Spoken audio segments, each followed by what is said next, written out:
Call your sponsor. Call your sponsor. Call your sponsor. Call you. Have you found yourself cleaning house? Yes, I have, or they've done it for me. Right? So like energetically, if it's not a match, now I'm not concerned about making a match forced. Yeah. So like if it's not a match, it's not a match. And on some level, we can all feel it. And I'll keep showing up as long as they do. But on some level, it's like healthy when somebody uses their words and they say, I'm going to go in another direction. That's maturity. That's an adult. Yeah. And that's an emotional EQ. So, yes. And then the ones that want to do the drama, like I remember literally a girl calling me and crying and be like, oh my God. And then he took this. And I go, I'm at work. Take the drama out of it and tell me the story again. And she goes, okay. And she like totally calmly told me the story. And I was like, I cannot believe how easy that was. I didn't think she would go for that. But it was so easy. Like, I'm like, and tell me the story again without the drama. And she totally calmed down and told me facts as they were. It was amazing. Yeah. Yeah. I think the biggest thing that really frustrates me with the narrative is when people have been so programmed to share their feelings, and the feelings they share is actually their thoughts and their narrative. Oh, so that good. drives me up a wall. That drives me up a wall where I literally am like, that is not a feeling. That is a thought. Like I feel like they are angry at me and I feel like they're going to retaliate. And I'm like, those are not feelings. Those are thoughts. You think they're angry at you. You think they're going to retaliate. You think they're going to do X, Y, and Z. But that's not what's really going on. Can we role play? Can you do that one to me? Can you be the person? Okay, go ahead. Which person? Oh, that I'm being the one like they're gonna retaliate. Feeling? Yeah. So I'm playing the victim? Yes. Okay, got it. Okay, so Misty. Yes. Thanks so much for taking my call. Of course. So like I was away at like a friend's house this weekend and you know, I didn't put my spoon in the dishwasher, and my friend like gave me this like look and then said like, is that where you're going to put that? And I was like, oh my God, I can't believe that they said this to me in front of all these people. And I feel like she must be like really angry, or I feel like she must be going through stuff, you know, because it's like, it's just like, why would she do that to me in front of all these people? Yeah, maybe she's mad at you. Do you think she's mad at me? She might be mad at you. Now what? Well, I'm going to stay out of my true feelings and say, I feel like she like wanted to just put me down and show like her dominance and show that she's like better than me and like literally piss, you know, and like mark her territory. Like, this is my house. Can you believe that? She might have been doing that. Now what? Like that might be. I don't know if I could be her friend. Yeah, maybe you don't need to be her friend. You keep giving them. You keep giving them like, yeah, no, sounds great. Because she's not going to, it doesn't sound like he, whoever, it doesn't sound like they're going to grasp the concept of head and heart and feeling and mental and all the stuff that you have like so much time and you've put together. They're not, to my experience, going to jump on that board. And they are getting a dopamine hit, whether they know it or not, from being a victim and from taking your time and taking your energy and sucking you into their story.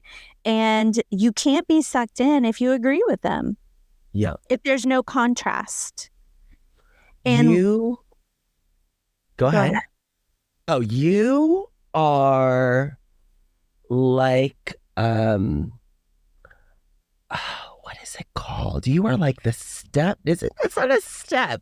Is it a sponsee Whisper. whisperer?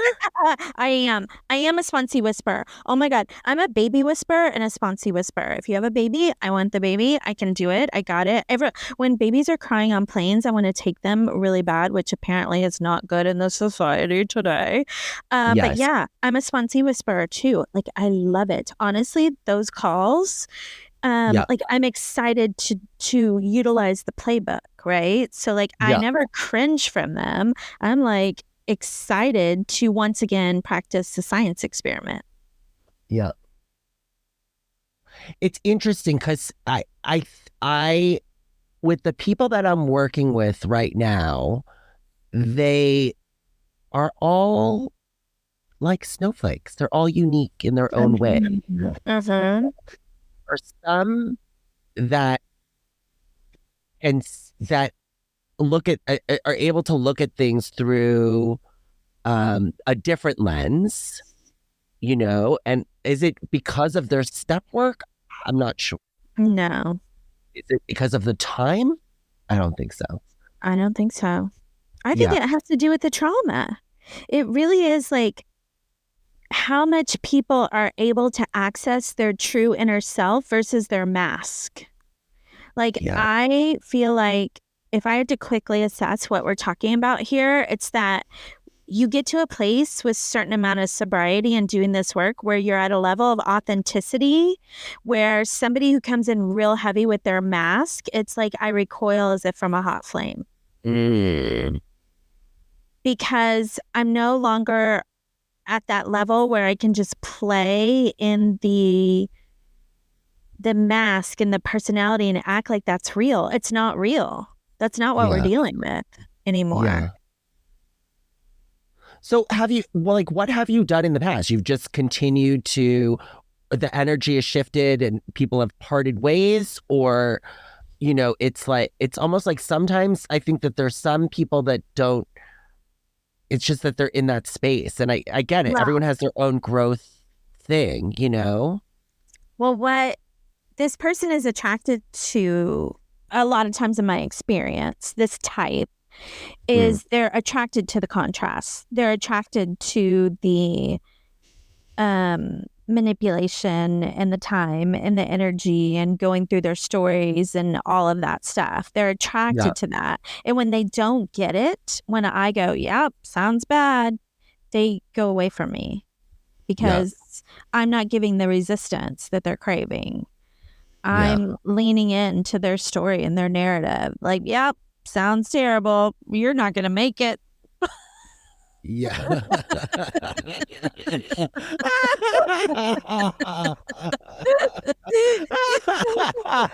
Yeah, the plane will definitely crash. Yep. Right. And they're like, I feel like there's no God. And I'm like, yeah, no, I mean, I would too in your situation. Like, where is God? Who knows? No, this is dire. Yeah, this is really, This is like, wow. Like, this is level 10 intensity. It just really, I can do that with a straight face. it helps if you're on the phone. It helps if you're on the phone. Even I think I'd be muting in between. Yeah, that's allowed. I feel like I'm on an SNL skit. And then it becomes fun. It's so much fun.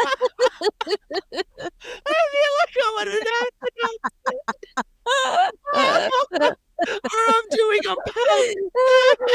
Yeah, exactly.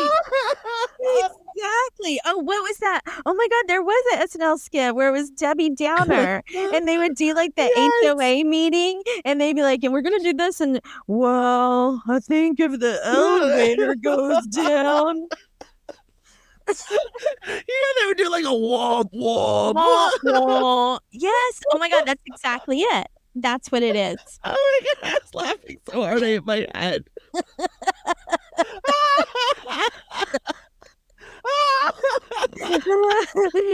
Oh my God, so good. So good. Oh my gosh. I needed that. Okay, so It's fun. I really need a special space Yeah. for me to move forward and take those types of calls. It's a sponsee hack. It really is. And the Yeah. ones that do not ever start to do the growth, they just go away. And I'm like, bye. Yeah, bye-bye. Yeah. And then sometimes I see them 4 years later and they have a whole different vibe. And you're like, oh, you got into your internal space. I think that's me. I honestly feel like that was me. I was trying so hard to abandon myself and run from myself and not look within that I needed other people outside of me to go down these pathways and these stories and believe it's all real and it's all dramatic and it's all chaos and it's all them. Yeah. And I could not get inside of me and make friends with me. And that is what I see happening with these situations now that I have this 2020 vision is like they've abandoned themselves and they're looking for you to validate that it's okay that they abandoned themselves. And a part of you is authentic and inside yourself and it just doesn't resonate like you're recoiling as if from a hot flame. Oh, it's a different vibration. Exactly. And it's not better or less than. It's not that for me. It's just that it's like, but what I love about this is it's very efficient. Oh, yeah. It's very efficient. It's like Teflon. So yeah, I'm so happy for this Bits and Bobs episode. Really. Call anytime with it. Like, I love these so much. I really do. It's interesting. I have a few people working on the fear inventory. I'm just like, yeah, that's bad. Or, that's, you know what I mean? Like, I'm like, oh, this is interesting. I just need to be in that space though, where I'm not going to bust out laughing. Oh my gosh. Yeah. The person that I'm talking about was doing this, right? They were saying like, oh my gosh, it's so bad, and it's this and this happened and that was so bad. And I go, yeah, it all sounds really bad. And she said, why can't my friends just say that to me? She found another one, but she was like, why can't they just hold space for me? Instead, they're sending me meditations and stuff. And it just is like, because everyone feels better when everyone's feeling okay. Yeah. And sometimes, but it's also the herd. Right. Sometimes we just want somebody to hold space for us. Sometimes instead of resisting whatever we're saying, we just need somebody to say, yeah, it sounds bad. Well, on that note, we're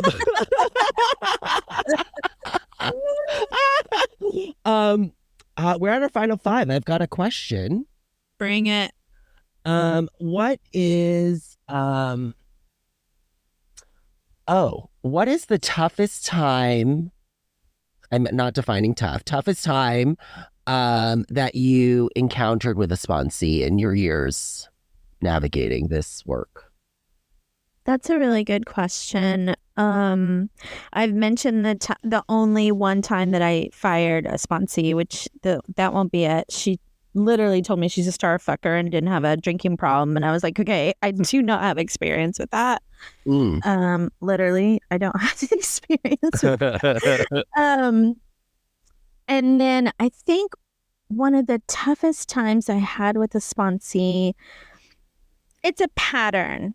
It's happened a couple of times. Again, I've been sponsoring for 30 years. I am a bull in a china shop. That's kind of the way. I'm very direct. I'm very, I don't pass judgment. But if you ask, I'm not going to do just exactly what you're talking about. I don't handhold. I don't do porcupine kid gloves. If what you put into the sponsee relationship with me is what you get out of it. You call 5 to 7 times a week, you're going to get a lot. You call once a month, you're not really going to get a lot. I'm never going to fire you. You call once a year, you're not going to get a lot either. But it does become a relationship where sometimes the people that I sponsor, especially if they're the type to think to be afraid of confrontation, that they don't use their voice and say when they disagree. Mm-hmm. Which, by the way, all I'm doing ever is spitballing. I'm spitballing. I'm not attached to it. I don't care. You can say to me, like, that doesn't resonate with me. Great. Fine. It doesn't, my ego is not invested in it. And I'm a lot of times doing the big book and the 12 and 12 and sometimes giving my experience, strength, and hope. And what I found is people who are afraid of confrontation don't say that. They just go away. And that is one of the toughest times because people are forgetting I'm a human being. We've been together for 2 years. We've had 5-hour conversations. I've given a lot of time and effort. I've been there. You just go away instead of having a conversation with me? That's painful. I like what Brene Brown says. She says, clear is kind. And when you're not clear with other people, it's literally unkind. And sometimes, okay, I'll say this and I'll get off the soapbox. Sometimes people have the idea that they're not saying something because they don't want to hurt the other person's feelings. But that's not it. They don't want to feel uncomfortable. Yeah. Because that's so good. Yes, you can. I've said it a million times. Come to me. I want to learn. I'm growing. I'm on an exploration of being a human. I want to hear when it's fallen down, when it hurts, when I said something, when I was the bull in the china shop. Tell me. I want to know. And if you don't do it, no, that's on you. I want to hear it.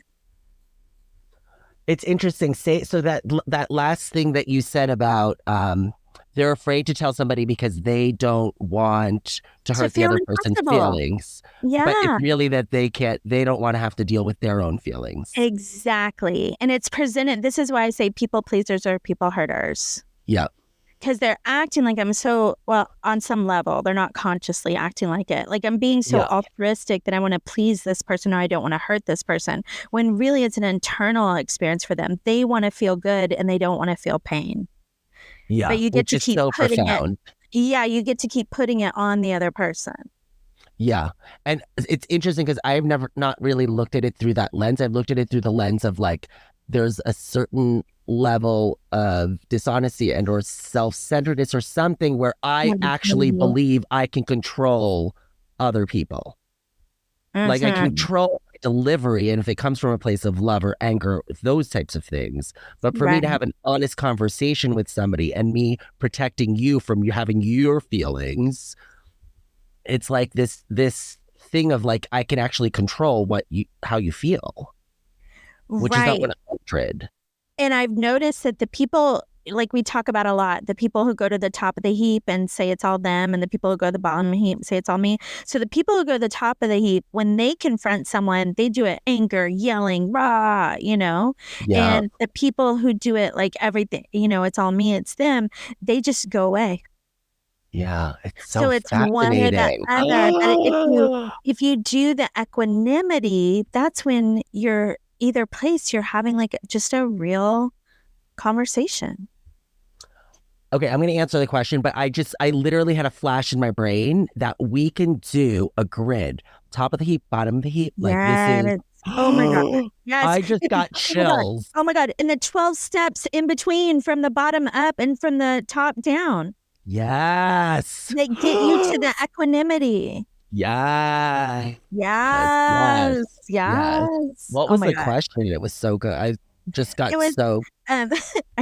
difficulty with tough times. Yeah, tough times.